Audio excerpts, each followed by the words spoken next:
धार्मिक व्यक्ति के बारे में लिखा है, ऐसा व्यक्ति जिसका आनंद प्रभु के वचन में है। So he says day and night.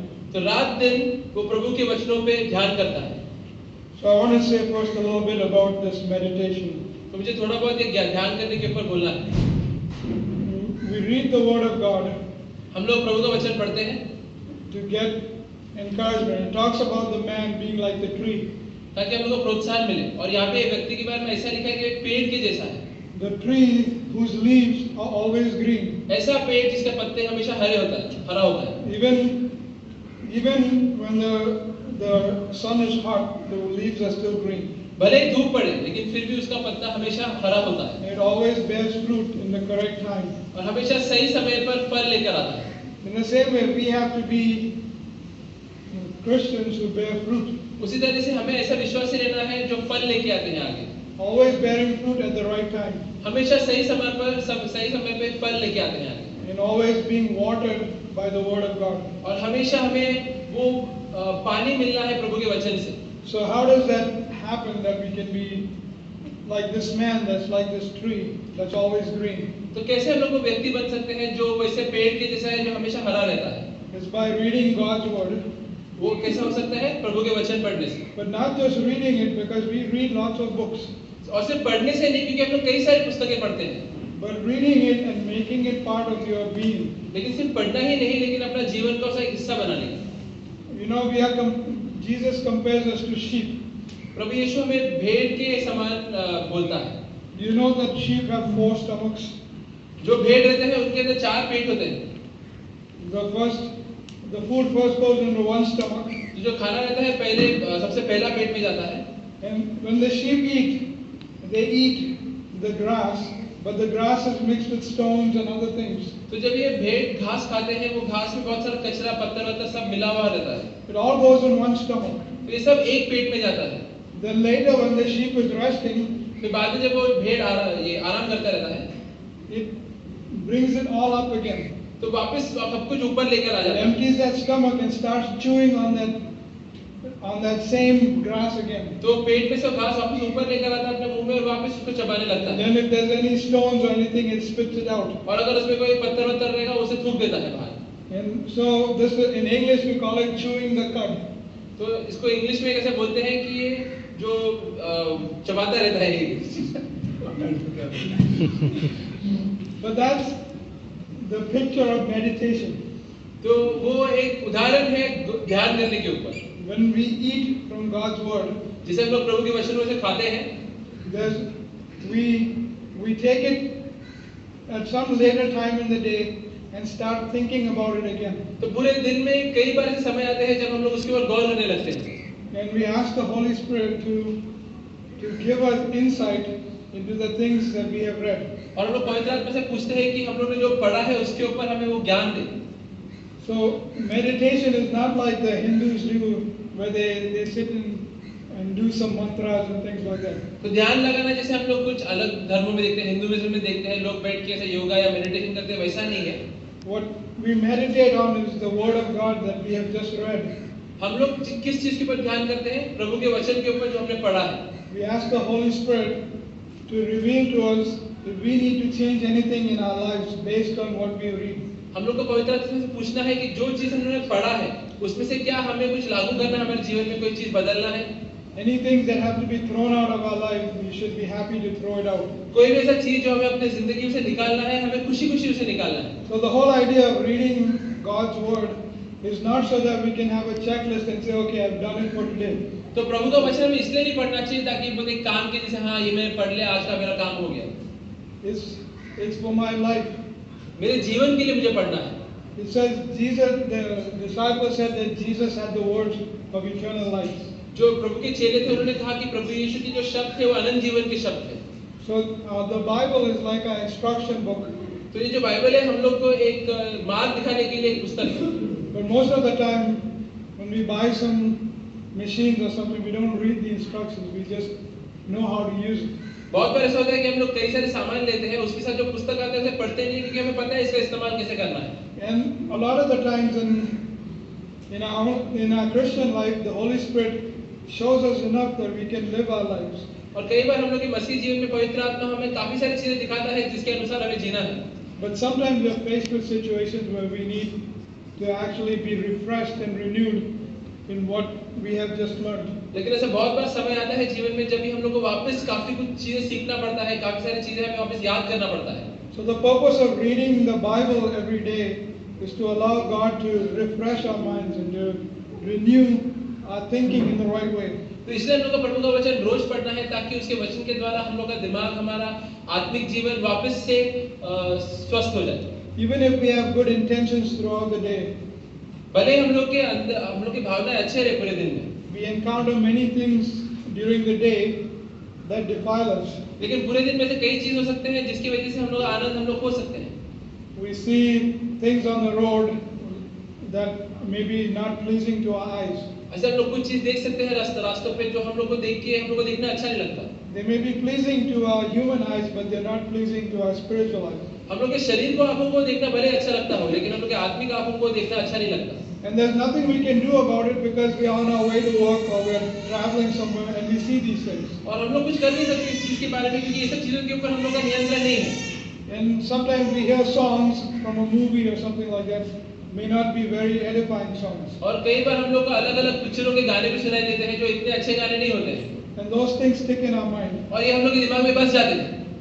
And so usually we need to refresh and renew our mind. तो हमेशा हम लोग को हमारे दिमाग को बार-बार फ्रेश करना है।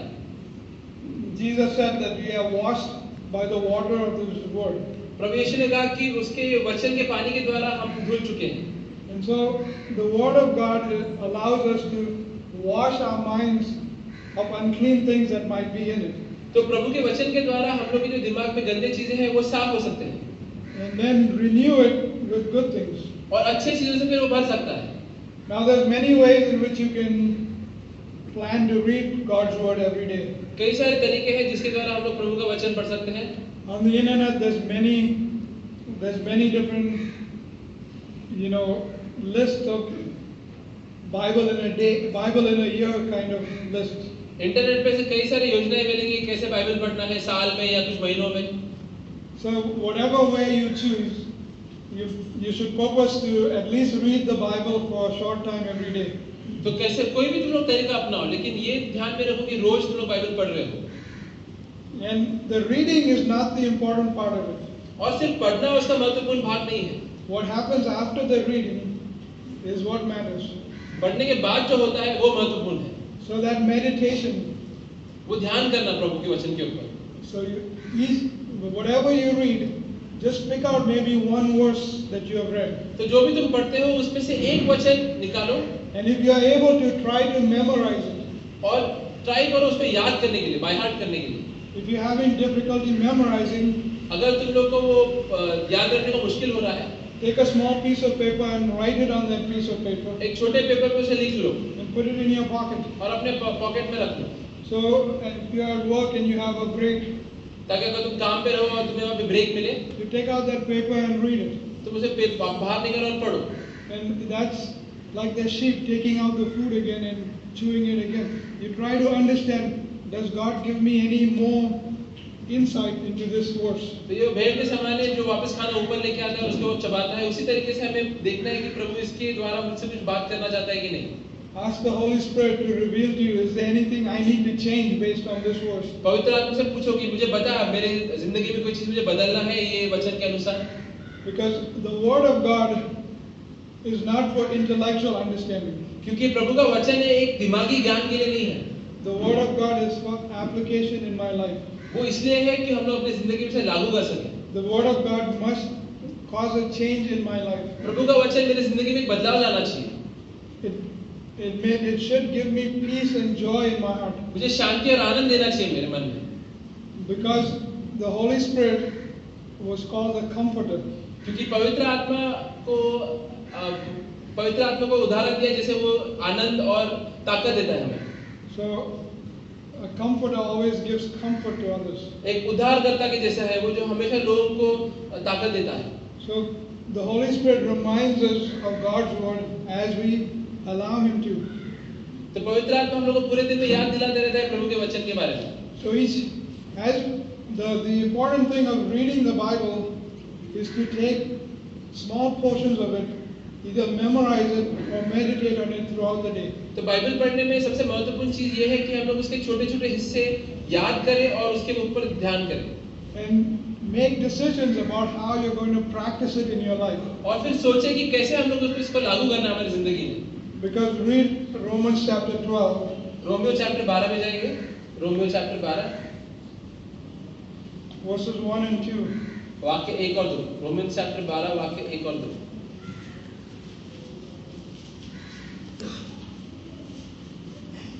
इसलिए हे भाइयों, मैं तुमसे परमेश्वर की दया स्मरण दिलाकर विनती करता हूँ कि अपने शरीर को जीवित और पवित्र और परमेश्वर को भाता हुआ बलिदान करके चढ़ाओ, यही तुम्हारी आत्मिक सेवा है. इस संसार के सदृश ना बनो, परंतु तुम्हारे मन की नहीं हो जाने से तुम्हारा चाल चलन बदलते जाए, जिससे तुम परमेश्वर की बलि और बावजूद और सिद्ध इच्छा अनुभव से मालूम करते रहो. So, in that scripture it talks about that we do not conform to this world, but be transformed by the renewing of your mind. लेकिन ये वचन में ऐसा लिखा है कि हम लोग दुनिया के अनुसार नहीं जीना है, लेकिन हमारा मन और दिमाग बदलना है और उस तरीके से पूरे जीवन में परिवर्तन लाना है. Our normal way of thinking is to go along with the world system. जो सामान्य तरीका रहता है सोचने का, वो ऐसा रहता है कि दुनिया के साथ ही चलो. But we need to get an idea of how our real life should be as a Christian. लेकिन हमें ये समझना है कि हम लोग का मसीह जीवन कैसा रहना है. And how, so that means a renewing of our mind. तो जरूरी है कि हम लोग का दिमाग उस अनुसार बदले. And let's read Hebrews chapter 8. इब्रानी चैप्टर 8. इब्रानी chapter 8.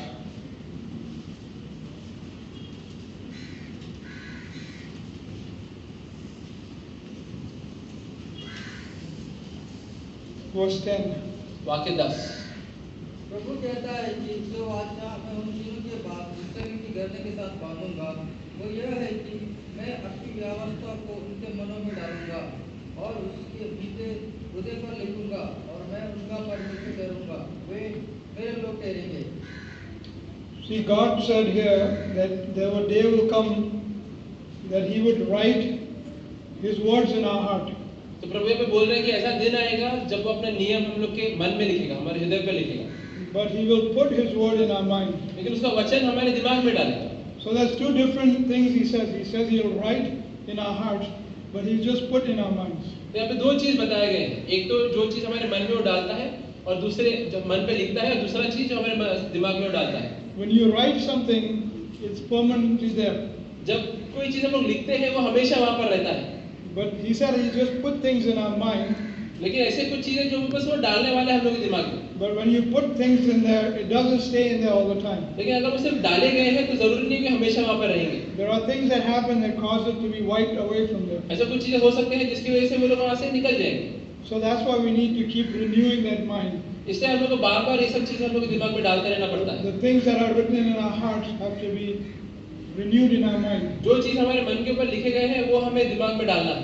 And reading the Word of God helps us to remember what was written in our hearts. और प्रभु के वचन पढ़ने के कारण हमें मालूम पड़ता है कि जो चीज हमारे मन में लिखा है वो हमारे दिमाग So में भी now आता they है. can be transferred to our mind and keep renewing our mind. और उसके द्वारा वो हम लोग के दिमाग में जा सकते हैं और हम लोग का सोचने का तरीका बदल सकता है.